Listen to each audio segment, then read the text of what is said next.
শুভ সকাল। আজ শনিবার 14 ডিসেম্বর 2024 খ্রিস্টাব্দ, 29 অগ্রহায়ণ 1431 বঙ্গাব্দ, 11 জমাদিউস সানি 1446 হিজরি। আজ শহীদ বুদ্ধিজীবী দিবস।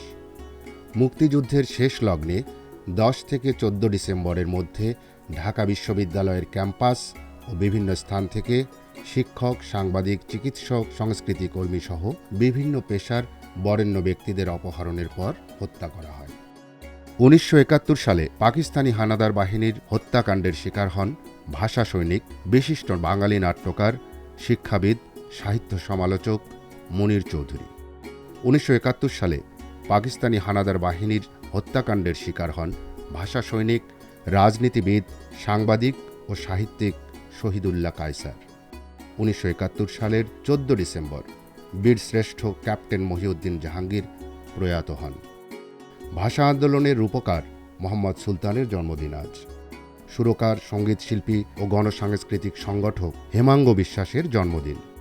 1901 সালে আজকের দিনে জার্মান তাত্ত্বিক পদার্থবিজ্ঞানী ম্যাক্স প্ল্যাঙ্ক কোয়ান্টাম তত্ত্ব উপস্থাপন করেন। 1946 সালে জাতিসংঘের সহায়ক সংস্থা হিসেবে আন্তর্জাতিক শ্রম সংস্থার স্বীকৃতি লাভ করে বাংলাদেশ।